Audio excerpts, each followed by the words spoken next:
آجل وبالفيديو. تصريح خطير من الرئيس الاتحاد الإفريقي لكرة القدم يهز العالم قبل انطلاق بطولة إفريقيا. لكن قبل أن نبدأ، إذا كنت سعيدا بفوز المنتخب المغربي اضغط على زر الاشتراك دعما لأسود الأطلس، ولا تنسى أن تعطر فمك بالصلاة والسلام على نبينا محمد صلى الله عليه وسلم.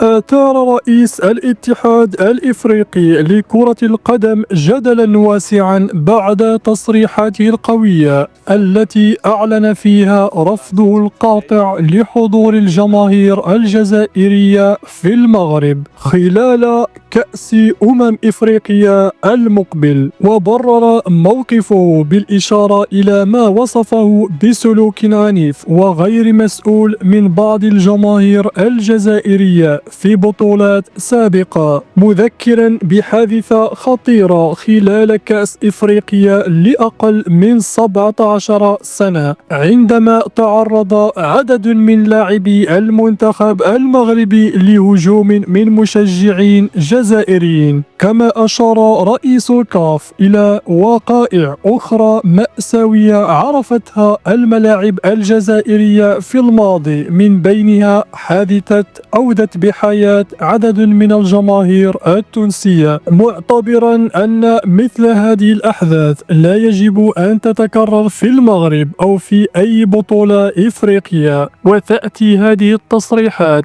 في وقت تناقش فيه اللجنة المنظمة قرارا مثيرا للجدل بشأن تخصيص تذاكر للجماهير الجزائرية، ما أثار مخاوف من احتماليات حدوث توترات أو أعمال شغب خلال البطولة. وفي ختام هذا الفيديو ندعو الجميع إلى دعم المنتخب المغربي بروح رياضية وتشجيع راق يعكس صورة المغرب الحقيقية أمام العالم. ولا تنسوا الضغط على زر الإعجاب والاشتراك في القناة لتصلكم آخر الأخبار العاجلة.